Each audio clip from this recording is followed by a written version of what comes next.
share your screen? Definitely. Thank you. We keep on accepting users in the meantime. Sorry for the noise. Oh, okay. Perfect. Could you see my screen? Yes, Just we if you... can. And in presentation Perfect. mode, so perfect. Perfect. So good morning, everyone. Nice to have you here, and thanks for your time. As Gemma mentioned, as you saw in the title of the meeting, the call today will concern the Startup Investment Open Call. So one of the activities we're doing with startups at EIT Urban Mobility. I will briefly mention the others as well, but today we will focus on this initiative. I'm investment analyst at Impact Ventures, and together with my colleague Anna, who will help me today to address some questions on the chat. If you have any doubts, both of us will try to shed some light on the process, on the eligibility criteria, and on the other requirements for you to submit a successful application. Because the most important thing is that you know what we expect, and we also learn about you a bit, so about your doubts and how we can make this call maybe a bit more clear if due date something was unclear. So with no due date, I will start. This recording and the slides should be shared with you after the call. Thanks to Mari and Gemma for leading the Growth Lab platform. So the community, the biggest mobility-related online community for startups. So on this first slide, I will start with useful links. We won't be able to cover all aspects which are written in the document. So I strongly recommend before sending us emails, LinkedIn messages, and so on. There are a lot of them, and sometimes I can miss something. So you should find all the answers in the call manual, in our investment thesis, and in frequently asked questions. So after each year, we put all the recurring questions to one file and we try to answer them in written. So those 4 documents should be really guiding you through the application process. There is a lot of pages. You could use Control F to find a keyword that you're interested in, and then study the materials. If there is still doubts, I'm of course happy, or me or Anna, we are happy to take the question via email.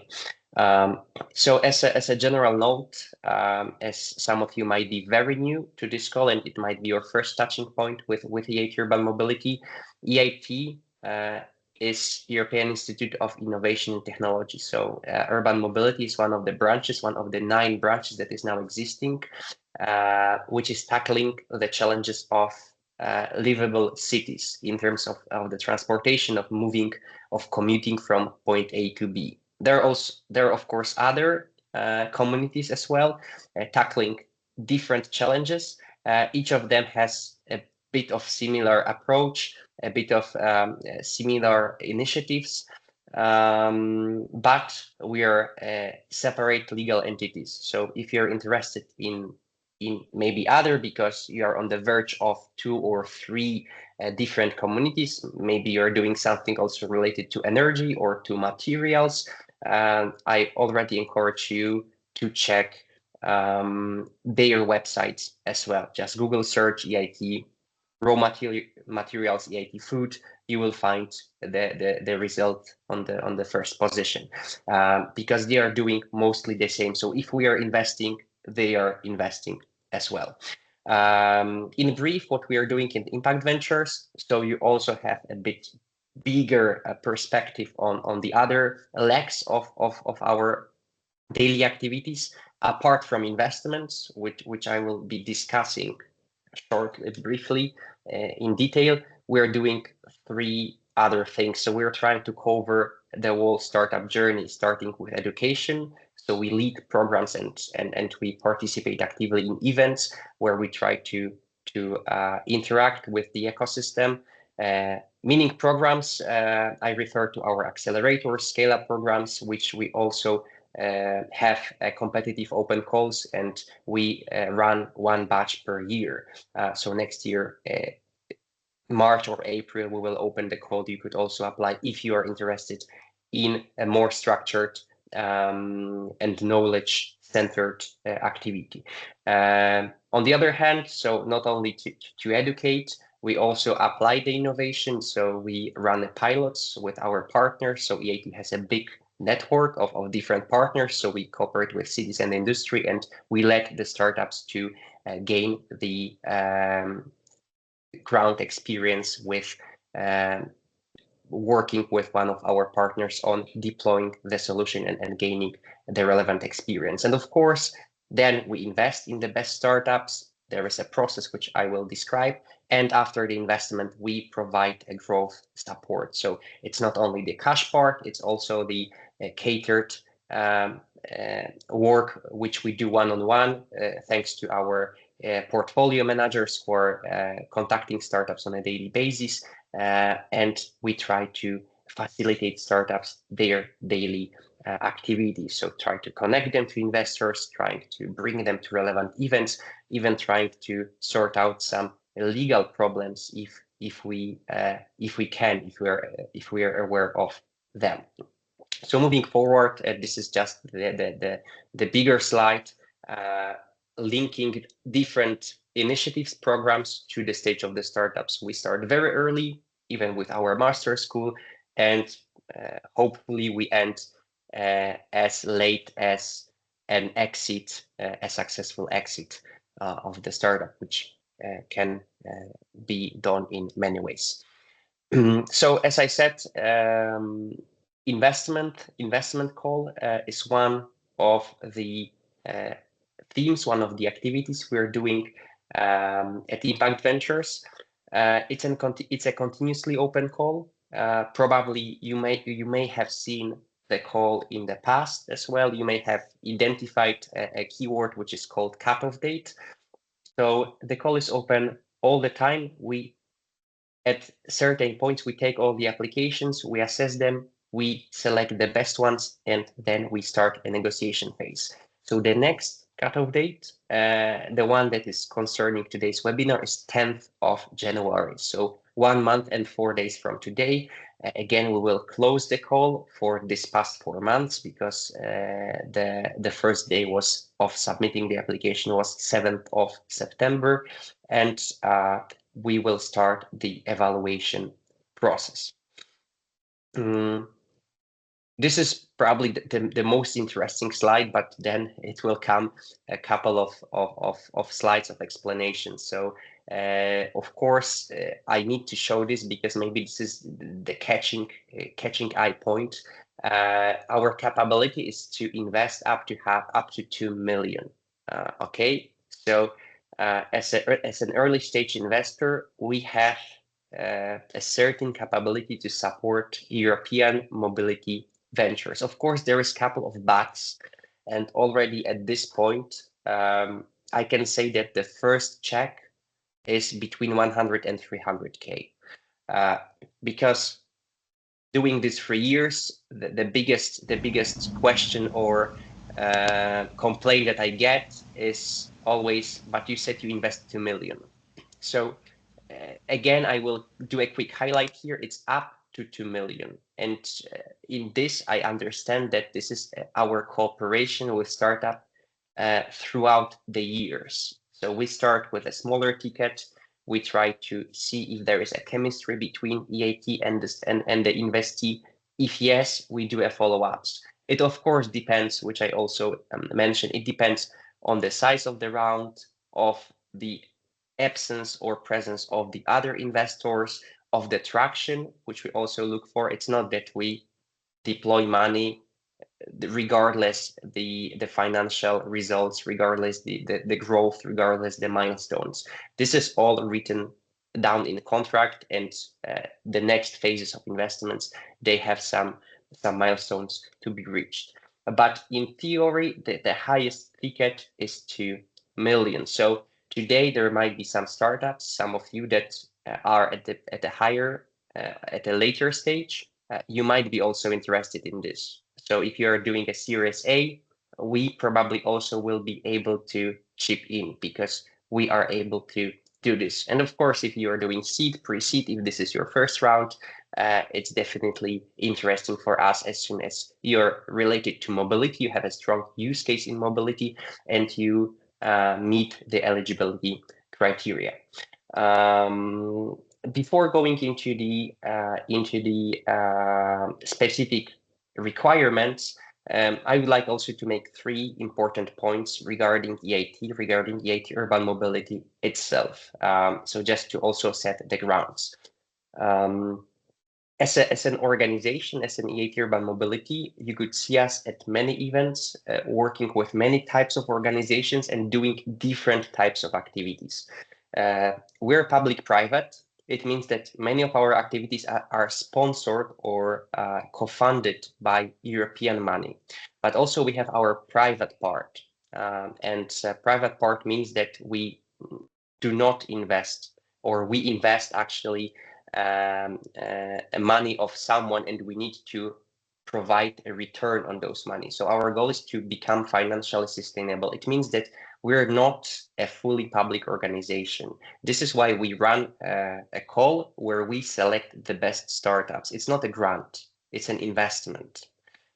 So this is to understand the process, because sometimes the investee understands this at the very end of the process. This is a competitive market investment when EIT becomes a shareholder of your company.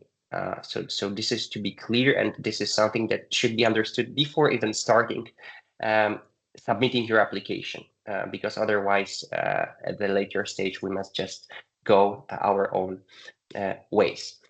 As mentioned, the deadline is January 10th at 5 p.m. test. So European time, Central Eastern European time. Another important point I would like to highlight. I'm just trying to bring to today's webinar remarks that I learned over past 2-3 years. I know that you would like to submit an application which is the most accurate. That's why 70% of applications is submitted in the last 2 days. I have nothing against this unless you open the application as soon as today, because most of the questions, descriptive questions, might be answered already today. You can update the numbers the day or two before and submit it. The problem is when you open the application just the day before and you rush to do everything. Every cutoff date, we have 3, 4, 5 applicants who are submitting 501, 502, 505. This call is treating fair all the applicants. I had a big discussions, but I cannot admit application that is submitted even 1 second after the deadline. The system will close automatically if there is even if you even lose your Wi-Fi connection. If there is something happening, I cannot accept it. I'm so sorry. So please, and this is really after last cutoff date, I learned how important it is to highlight this one. Read the questions today, try to answer the ones that you can answer now. If you want to wait with some financial numbers and figures, please wait and try to submit 8th or 9th of January, one day before, because the last day might be tricky. As I mentioned, 70% of applications in the last cutoff date was submitted the last day. And of course, the platform might also be prone to the higher number of users trying to edit everything last minute. The eligibility criteria. First of all, everything is set in the call manual, so the file that you can find on our website. But for eligibility criteria, you could also find a very short version on our landing page. So if you go to the main page of EIT Urban Mobility, you go to the Impact Ventures and you find an investment tab, then you will see a couple of informations. I have some screenshots on this presentation, so I will try to bring them and make them clear. Here you can see the basic requirements, selection criteria. Some of them are nice to have, some of them are must have. I think on this slide, I have a checklist. The first three, the first three are go or no go. So this is where we, after the first 2 days after the submission, we will check whether you are eligible or not. Uh, when you're eligible, when you are incorporated in EU member state, one of 27, or Horizon Europe associated country. There are 16 or 17 countries now associated to Horizon Europe. If you put in Google Horizon Europe associated countries, you will get the full list. So we're investing in more or less 44 associated countries. The most recurring question, yes, United Kingdom is eligible as well. It's associated to EU. Up to now, we had a max pre-money valuation of 20 million, but this is not binding anymore. So if you find any older version of the document where you see this information, it's not true. At the moment, as you saw, we have the capability to invest even 2 million. So we're able to get, or we're able to assess the applications of companies at even later stage. Of course, there is some cap, which is, let's say, dictated by logic. So if there is a company with the pre-money valuation of 100 million, 150 million, probably our ticket will be too small. But if it's 25, 30, 35, we are still able to look, to study the application, to talk to the entrepreneurs. And the third hard requirement is regarding the full-time employees. So we are looking for companies that have between 2 and 100 FTEs. So of course, we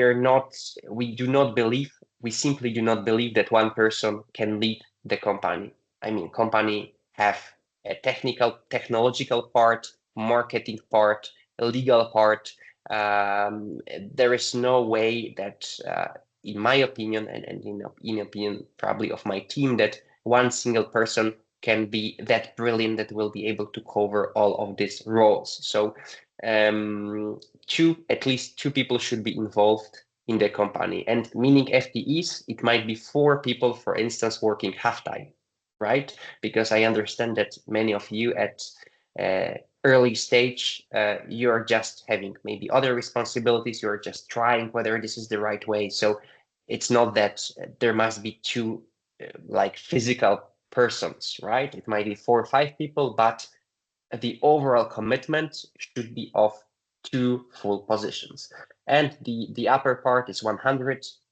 I think our capabilities, our stage we're interested in is tailored to middle-sized companies, right? The bigger companies probably, and honestly, they should look support already on a private market in a different type of actors. The second part covers 3 points that are really nice to have. So they are really tied to our philosophy. So EIT has a mandate at European level to invest and to strengthen the diversity in the mobility ecosystem. And using the word diversity, I'm referring to the gender diversity, to the ethnicity, to the ages, right? To different backgrounds, right? So it's not that we invest only in financial guys. We're keen to see researchers as well involved in the teams. So we look at the team because at early stage, the only thing that you can bet probably is people. Sometimes one idea is not enough. It might fail because of different reasons, but if the team is excellent, they probably will come with another one shortly. We are at EIT also an impact investor. So there is no question that we skip an impact part. We would like to see that the idea, the DNA of the company is centered around the impact.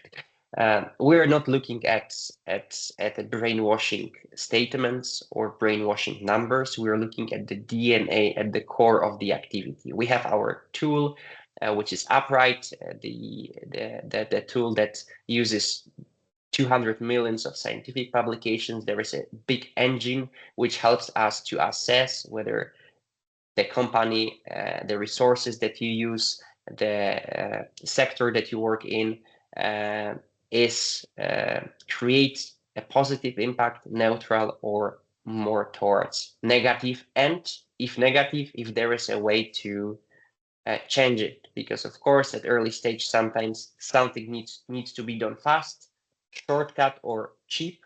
But is there any outlook that this can be changed, and if we work together, can we change it? Can we increase your impact? And nothing to add to the last point. We look for innovative products.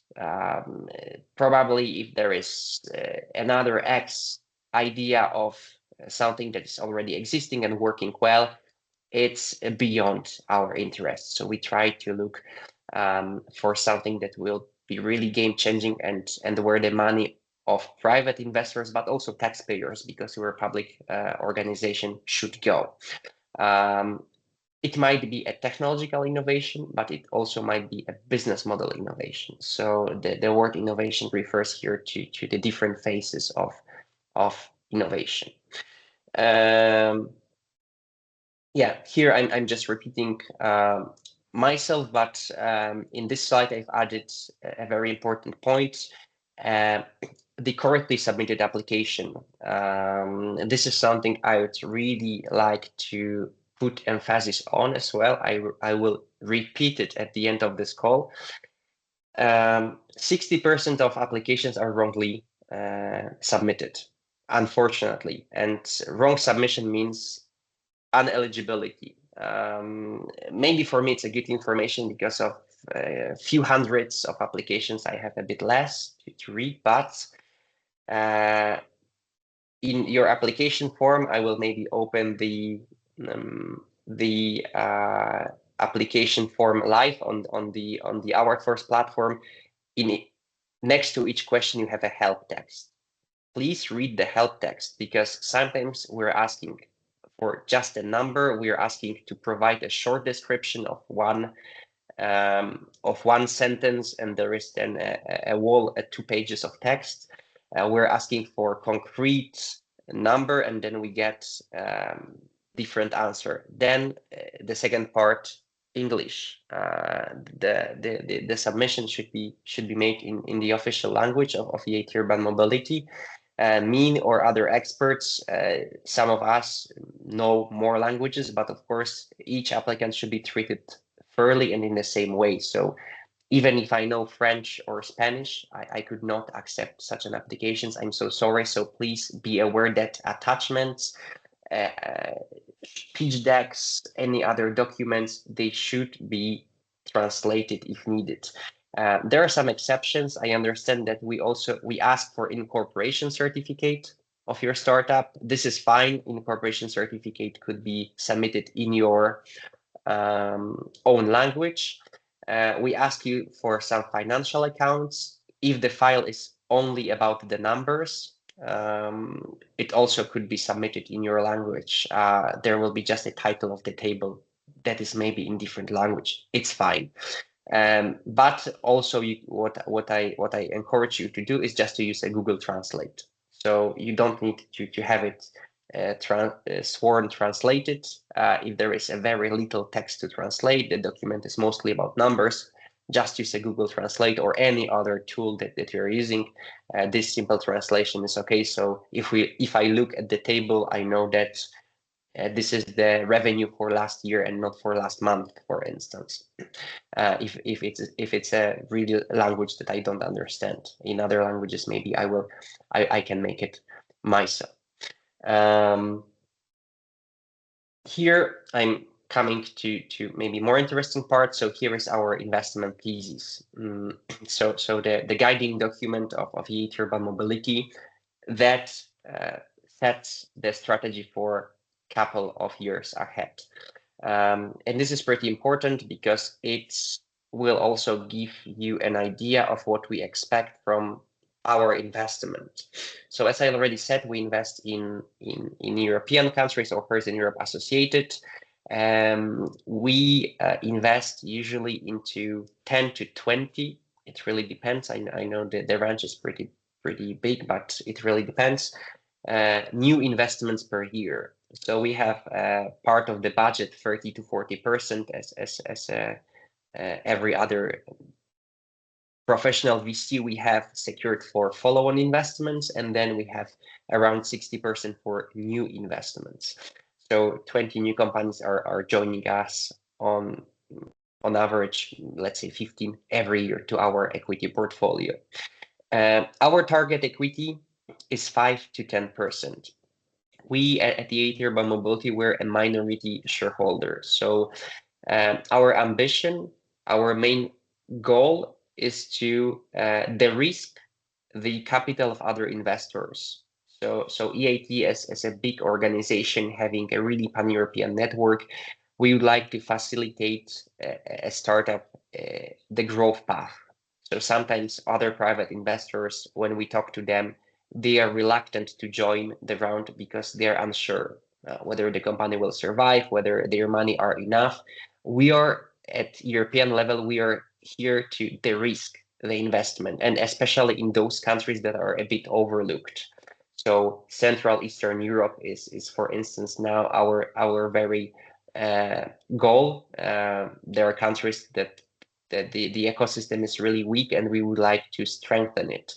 That's why our ambition is not to take the leadership of the round, to take the board seats, to really have the power in your company. Our goal is to be one of the stakeholders. Of course, a bit more important than 1%, for instance. 5 to 10 is I think for sure.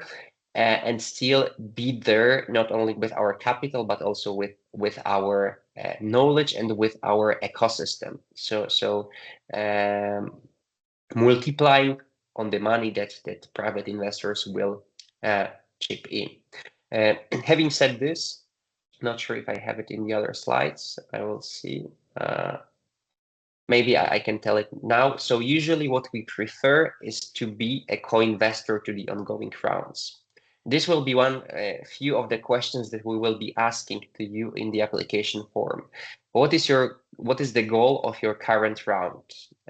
Do you have already hard or soft commitments? If yes, for how much? So this is usually the way we try to figure out what will be our commitment. So I said maximum ticket size is 2 million, but it depends on a different factors. First of all, your valuation, your round size, and other investors. Usually, if we're joining the ongoing round, we are not investing more than the lead investor. Okay, so this is the very logic thing. The lead investor is there to lead and to have the first voice. This is the party that sets the conditions of the round, that sets the preferred rights to the lead investor. So what we can do is we can match the lead investor ticket. If you have a round of 1 million and the lead investor is willing to give 300K, we are happy to give 300K. We won't close the round. We won't give remaining 700K, because if we give twice more as lead investor, then naturally we should be a lead investor. And this is something that is not within our interest due to the size of our portfolio and other different commitments. So have this in mind when setting also your expectations towards us. This is one of the questions I'm getting in the negotiation phase. Usually there is, oh, I expected that you invest 500,000 or 600K.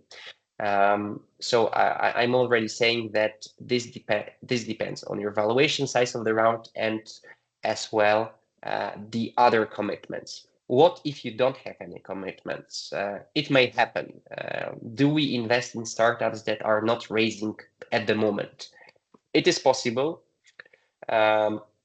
we will need a bit more time probably to deep dive, because usually what happens if you have a lead investor, if you're already in the funding round, there is it's on lead investor to do the due diligence, a legal due diligence, a technical due diligence, any other due diligence that they can do, right? So we can talk to the lead investor, we can align with it, and we can join the round accepting the conditions. If there is no round, if there is no investor, we need to do a due diligence on ourselves. So then it takes us a bit time, because we need to assign people, we need to use our connections, use our knowledge, use some platforms to benchmark and to see what can be or what are the, for instance, multiples, what are the casual return on this sector, industry, product, what are the risks. So we need to do this on ourselves. And in this case, if positive, we will just probably sign a safe agreement. So we will set a set of conditions and we convert in the next funding round, or upon the maturity of the agreement. So maybe 12, 18, or 24 months. So to sum up, chipping into the existing funding round, it's easier. When there is a lead investor, it's pretty fast and straightforward. If there is no lead investor, if there is no round, it's still possible. It takes more time. The odds probably are a bit lower, but if you're a strong team with strong and unique proposal, of course, we won't skip such an occasion. Here, this slide, maybe the left one, is much more interesting. Usually I'm getting questions, so what are you usually invest in? These are 5 main topics and 20 different subtopics we are strongly represented. Of course, within our portfolio, which now has 135 or 4 ventures, there is a lot of different and maybe unique subtopics, as hydrogen in a railway as well. But these 20 are the very representative. So to give you an idea what is our main interest, where we operate mostly, I will leave it to you to also to study yourself. This one probably, yeah, not really interesting. Okay, so I can skip this as well. So now going to your submission, I will start repeating myself, but I think last time I avoid doing this, and then I got 50% of applicants being rejected. Again, a complete submission.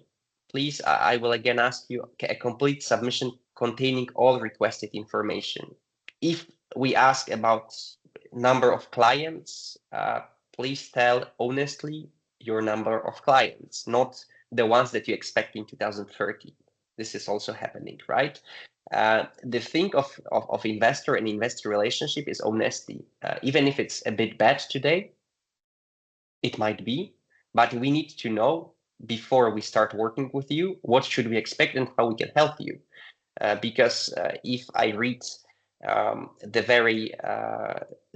very nice numbers in the application form, but then in the negotiation, and actually when we want a bit more correct documents, which are also signed by the lawyers, then we see the real numbers, and there might be a bit of discrepancy. And at this stage, it might be a bit of disappointment on both sides, because ultimately we can withdraw and we can waste our own time. So I would ask that the numbers, the answers are on point, correct, and honest. And it doesn't mean that you need to submit a lot of text. Sometimes 3-4 sentences are enough. To do this, please study the call manual, which is on the website. Please read carefully the questions and use the templates where requested. I think I have it yeah, so here you will find all the documents on our website. When you go to what we offer on our main website, this is what we offer. There is a tab regarding investments. You will find such a text and you will find all the documents. I would like to show, before I show the process, I'm not sure if I have it. Probably not. Yeah, so I will later find it. There is one very important thing regarding point 3. At one point, we ask you at submitting your one-pager. Okay, the one-pager serves external evaluators and experts to quickly have an access to your company overview. We ask about set of standard questions in the same format. So we prepared a template. In the last cutoff date, 75% of attachments were incorrect. I let all the applicants to correct them in 3 days. Some of them did this, others not. This is super important. I know that it's super fast because you already have your one-pagers, and it's super fast just to submit what you have. But on the other hand, we really need to ensure that external evaluators, they get the same information for all the companies, because otherwise some of you can later claim that other people could send a 2-pager one-pager, which is sometimes happening, 3-pager one-pager, and so on. And you have the chance, because you did correct, you submit a template and you provided less information. So this is why using our templates, it's not something that why I'd like to make your life harder. It's something to ensure that you are all treated fairly. And I really ask you, if we ask in the help text to provide something in a template, do this with a template, because later, if I have to reject a really good application, I'm sad myself. But I'm reporting to EIT, to European Commission, and I cannot do nothing about it. So this is a really warm ask from me to all of you today. How does it look with the timeline? This is something that might be interesting to you. Our process is a bit complex, but this is also to ensure that we deploy capital in the most efficient way, and we deploy it all over the Europe and to our best information. The deadline is, 10th of January. Actually, I'm still in September. Sorry for that. 10th of January at 5 p.m. Again, 5 p.m. Everything shuts down. There is no way to submit after that. We do a quick eligibility check. It usually takes us 2-3 days to read through the applications, to check if the attachments, they're really attachments. Sometimes there are empty attachments to the attachments. So this is also something that is not nice, but it is what it is. So after 3 days, we have a go or no go. Those startups that have go, which is usually most of you, then we have a strategic fit assessment. So in this stage, it's only 10% of points. We look at our investment thesis, we look at our focus areas, we look at how the product of the startup, the vision of the startup is close or far from EIT Urban Mobility, whether the product is really mobility related, or maybe it's a big company that can serve for many different industries, and only one product or one feature is related to mobility, or the mobility is in the DNA. As simple as that. Stage 2, taking much more time, because we engage external experts, both on the technical side, on the financial side, to assess the application following our scorecard. Following that, we have also discussions with them. So it's not only an online assessment, it's also a live discussions regarding each application. So we could really have a meaningful discussion. So here in those 2 stages, 50 points of total points are distributed. And after the stage in mid-March, we have a first let's say cut of the all applications due to the volume that we can handle. So in the next stage, third stage, we accept 20 companies from risk countries and 20 companies from non-risk countries that will be pitching to the investment committee. So the pitch is live. The startup has a few minutes to do the pitch, and then it's followed by Q&A session.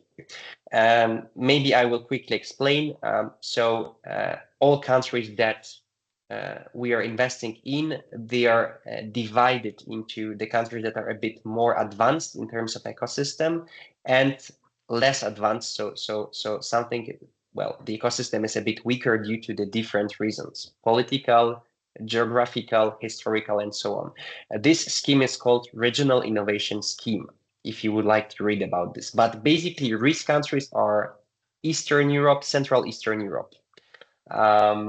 In the past, we had this idea.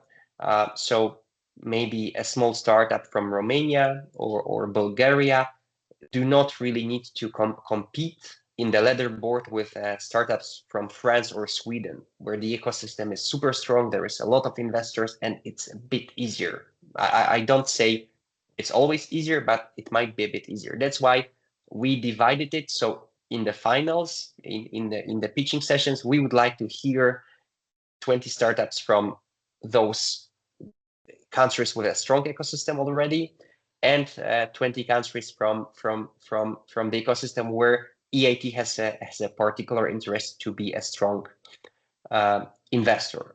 And here we take top 20 on each batch, and from stage 1 and 2, those 20 startups should pass a 60% threshold. So if the maximum number of points is 100, the startup should get at least 60 points to qualify. So if only 19 startups will do this, we will take 19.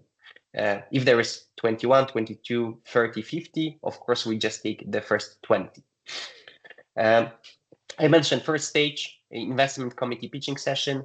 After this stage, we have a decision meeting. So all startups that will go to stage 3 and will pitch to the investment committee, then there is basically no ranking.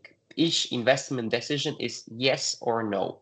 So in theory, we can invest in all startups, which of course won't happen because we cannot handle 40 investments. But it's not that only the winner takes all, right? Or the first two. In some cutoff dates in the past, we invested in 12 startups, so 6 plus 6, in the others in 8, and so on and so forth. So it really depends on the quality of the applications we are receiving. So at this stage, you are competing against yourself. Like you need to present your startup. It's not that you need to be better from someone else. Why? Because those top 20 startups, they might be from very different sectors and industries, and we cannot compare bikes with cars or with flying objects, right? So we here to you, we benchmark your solution, of course, against the market, against the reality, and each decision is yes or no. And you see below the distribution of the points. So at each stage, you are just accumulating points. It's not that at each stage we start from 0. It helps us also to gain at stage 3, 4. As I said, its decision is yes, no, but we also have some idea of which startup scored the best, and it could, in the future, it could give us some idea how this startup is evolving, how we are cooperating with them, whether our assessment was correct or not correct. And this is also something that we're interested in. And I think it's everything that I have here. I have a section regarding impact investments. So of course, impact is well, actually I will ask, is maybe Katarina, Gemma, is Katarina with us today? No, she's not. Okay, um, so no worries. Katarina is our impact officer, should be the one to describe it better than me, but I could just briefly mention. So at each stage of the application assessment, so stage 1 and 2 and 3, we're looking at impact. This is something that is embedded in our investment thesis, that is our value, and it's important to us. Here it's a short description, so the slides will be for you. How we assess the impact at different stages.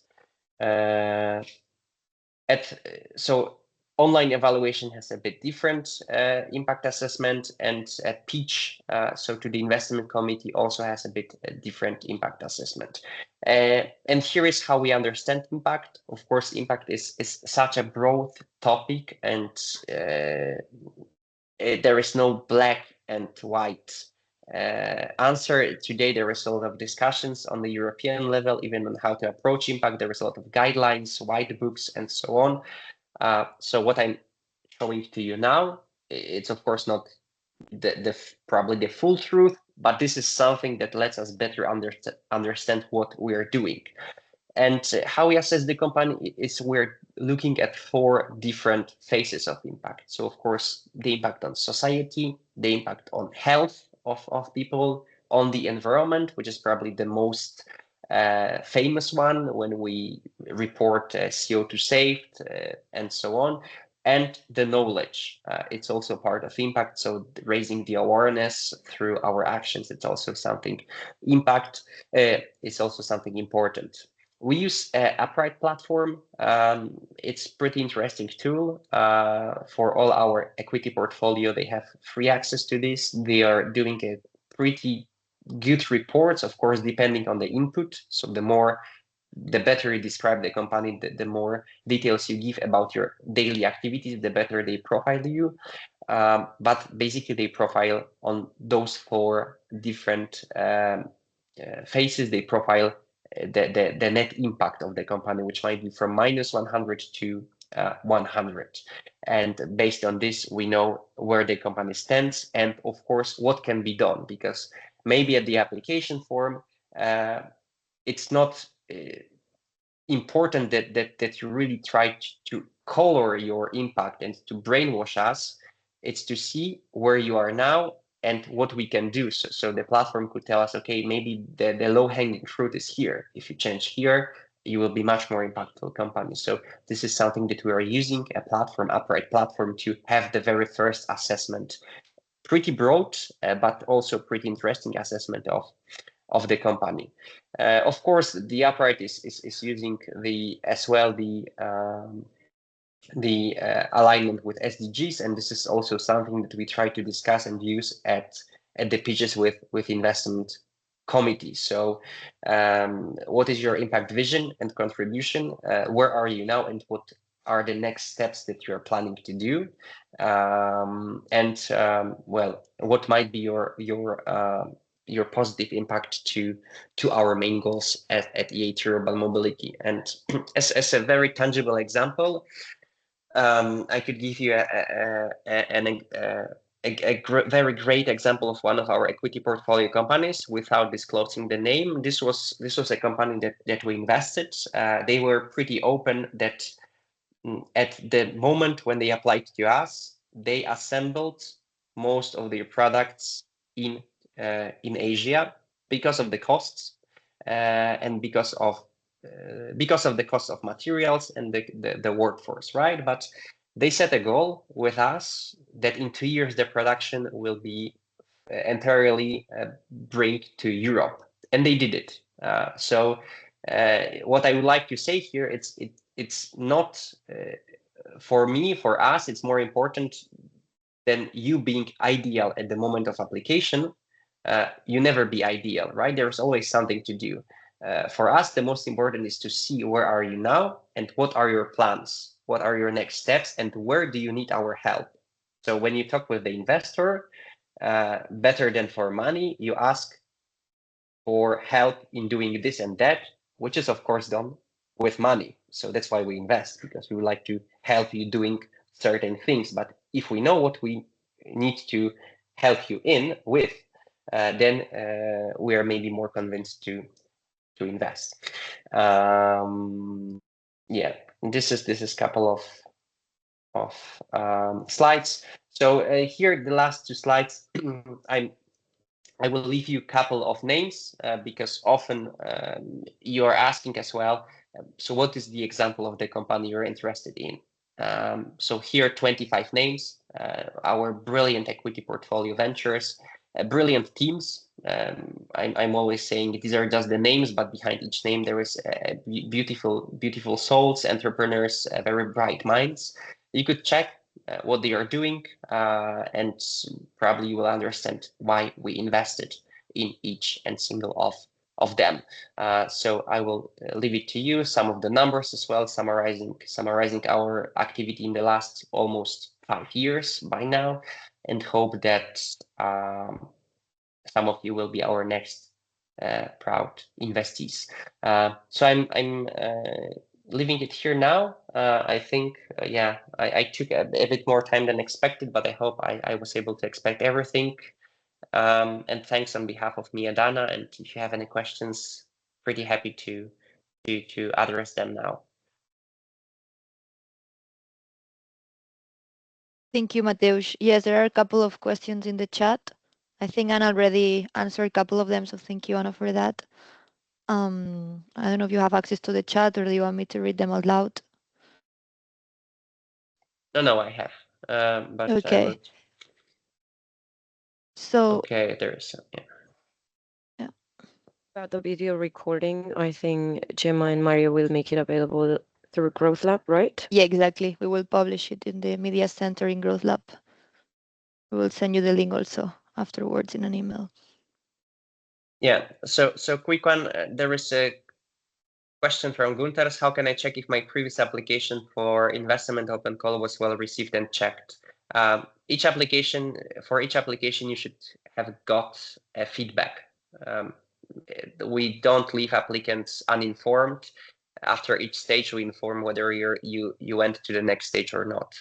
So if it didn't happen, you can contact me. I will check it with maybe our project management office, or you should check your junk folder, because maybe sometimes when we are sending a lot of emails, some of your mailboxes have a more strict rules, and sometimes we are landing in a spam box, which can also happen. But in principle, each of you should have get an answer, yes or no, and along the answer there is also a feedback report. So we create a short feedback report, just read what was nice, what we did like, and what we maybe like a bit less, where we see the room for improvements, at least following our understanding of the business.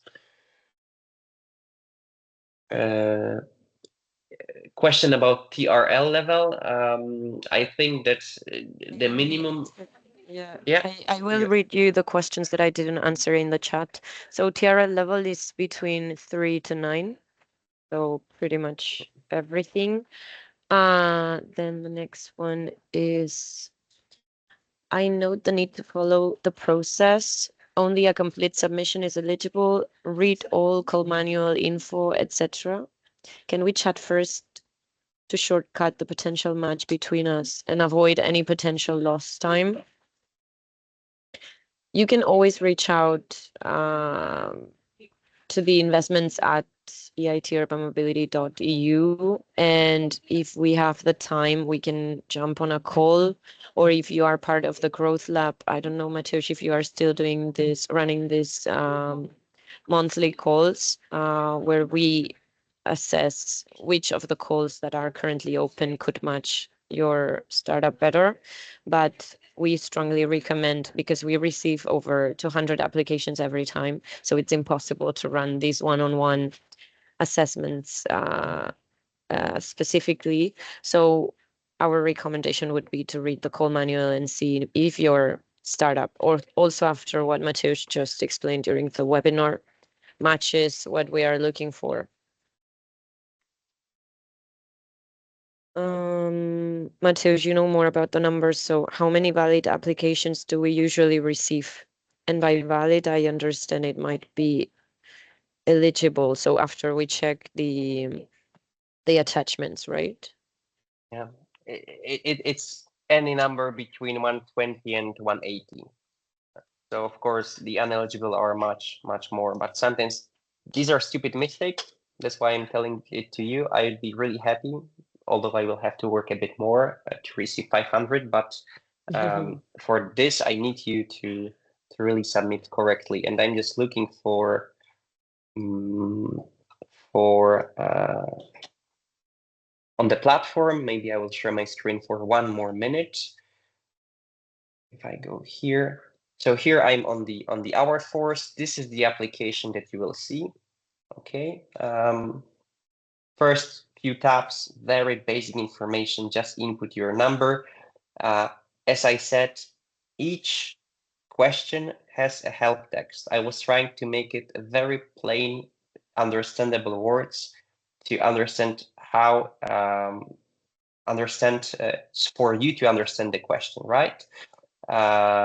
So it should be really no-brainer to provide it. And the most important part is the attachments, and this is where the big problem starts, right? So here especially, please attach one pager, download template from help text. Okay, I don't know why 75% of applications were incorrect. One pager template could be found here. All you need to do is to open the one pager, and you could download it. Like, sorry, it's another language, but here you can download the one pager, fill it in, also have a help text in each answer, and submit it. This is all we are asking. As you see, this is pretty fast. Most of these are numbers, some of the number of FTEs, name of competitors, and so on.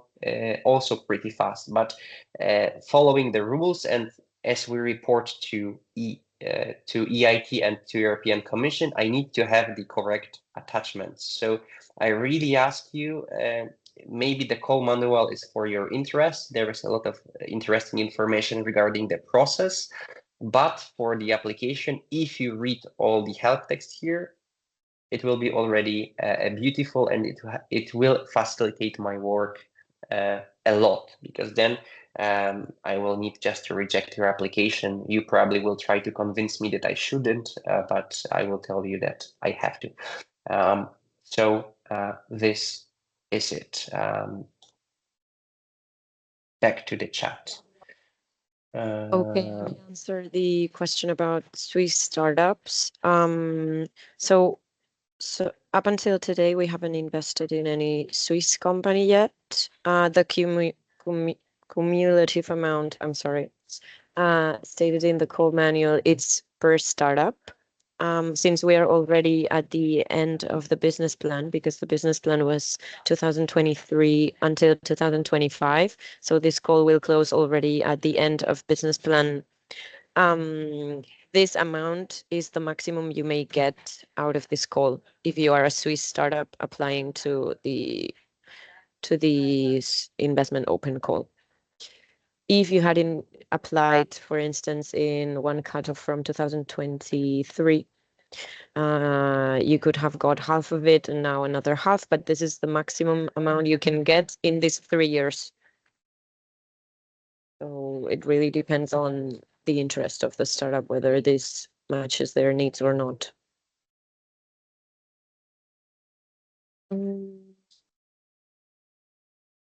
The questions. When is the next call planned? We don't know yet, so we cannot disclose this information because we genuinely don't know. Because the business plan the next one is being set, so it will have to wait still. Yeah, I can also see one interesting, important question about the evaluation. This is indeed some points that is bringing some issues. I'd say that, so to make it clear, you don't need, if you haven't had a round, because if you had a round, you should have a valuation agreed with the previous investors. This is pretty obvious. If you did not have the round, we still accept, we understand what are the problems to obtain accredited valuation, and it costs a lot as well in some cases. We accept a self valuation exercise that you are doing. What is the problem here? That sometimes the self-valuation exercise is the Word document where it's 2 sentences. My company is worth 10 million because in 2030 I will earn 50 million, or I will have a revenue of 30 million. And this is everything I got. This claim is worthless. So again, I will share my screen. Here is where we ask for the evaluation. And here is where I put in the text that where if you don't have the evaluation, there is a resource.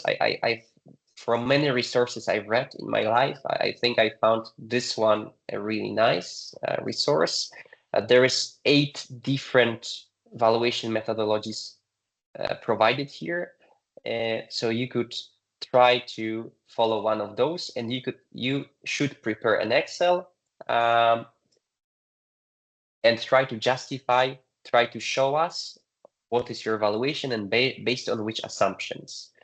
It doesn't need to be a big file. It just needs to be a very logic and coherent file. And here in this article, you will also find which methodology should be used at which stage. Because sometimes, and most of you, I see that you use a discounted cash flow method. A discounted cash flow method is usually used when you already are on the market and when you already make money. When you're a pre-product, pre-market, and you already try to predict what will be your revenue in 2035, it's too vague. So then I'd really also point this at that you should try to make or to try to adjust the evaluation methodology to your stage. There is also a couple of nice tables you could find online at which stage which evaluation methodology should be used. When you use it, when you try to benchmark, it should be also the market where are enough competitors to benchmark against them, right? And so on. When you try to use your evaluation based on the exit potential, then at least you should be on the market. You should see when you can exit and how you can exit. If you are still having your prototype, trying to understand the valuation at the exit point, either it's publicly traded way or merchant acquisition, it's maybe too early to do this. So to sum up, no accredited evaluator needed. You don't need to pay anyone to do this. You can do this yourself. All we expect from you is to show us how you have done this. Just not a 2-line of statement. This is our evaluation, and this is because.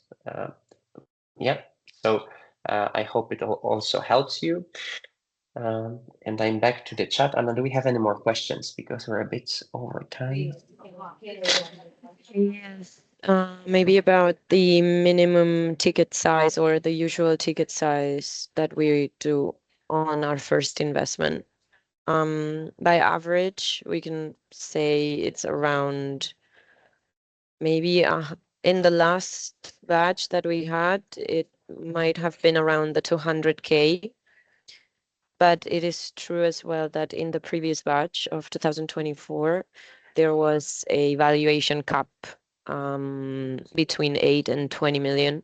So that also affected the entry ticket size.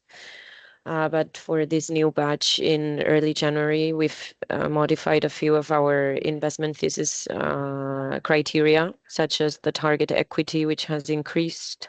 The valuation cap was deleted, and the ticket size went up to 2 million euro potentially. So we cannot say by like really what's the amount that we would usually invest. It will really depend on a case-by-case basis. And very important, this will most probably have a lot to do with the lead investor, the valuation, how well justified it is, and also your ability to burn the cash before the end of the year 2025.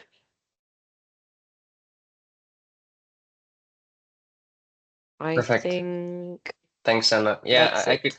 I could see very philosophical questions. So what is our definition of a startup as well? And do we define an age of a startup as well? So, well, basically, what is a startup, right? A startup is a company with a highly innovative idea or a business model that could scale in an exponential way, right? With a help of external money or yeah, usually external money, investors' money. Regarding the age, we had this requirement of the companies that are not older than 10 years. Now we removed it.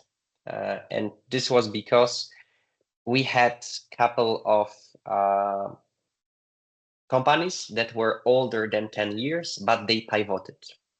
So it's a bit different situation when the company is doing something from 12 years and the company that was doing something for 10 years, but they went through the huge change and they are doing very different thing today.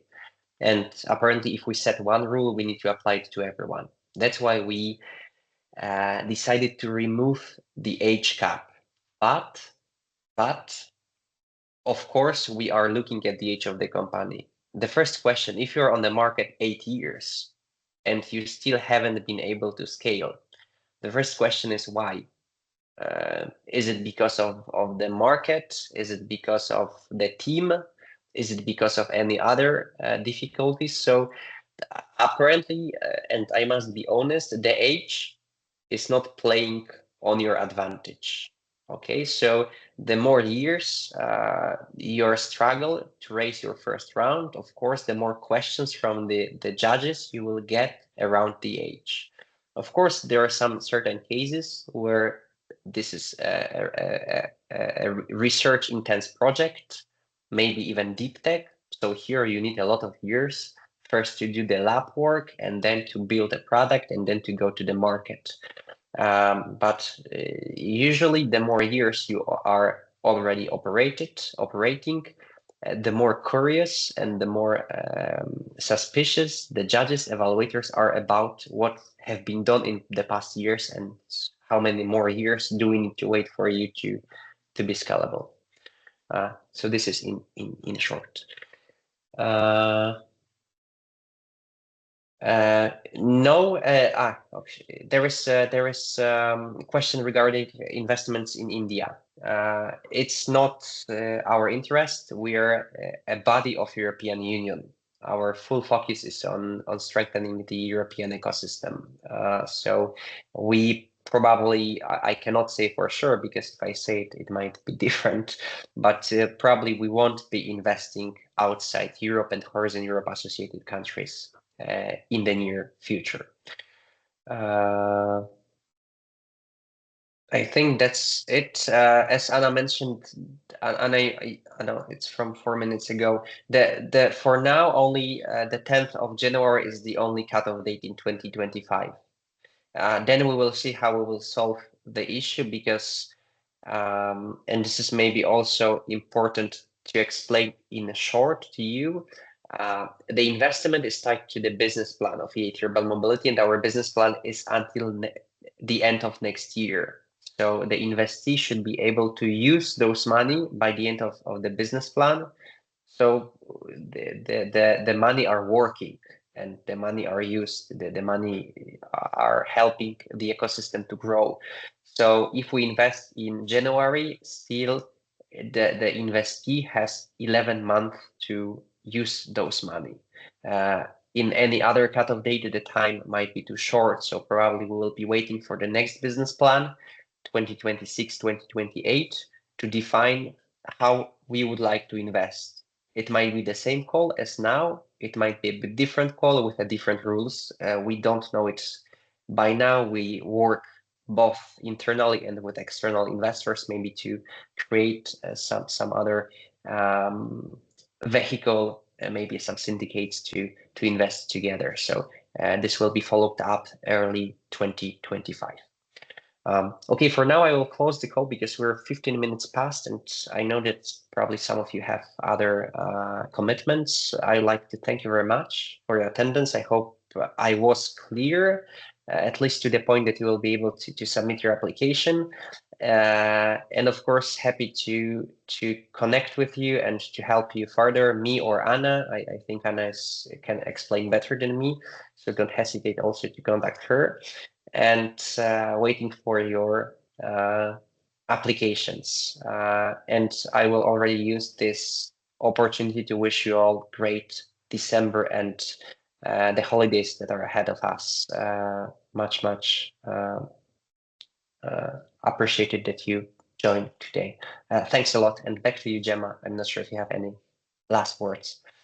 Nothing else to add. I think everything has been said already.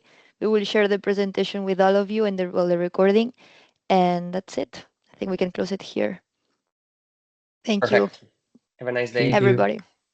Bye bye. Thank you. Bye bye. Bye. Thank Thanks you. very much. everyone. Bye. Thank you to the opportunity.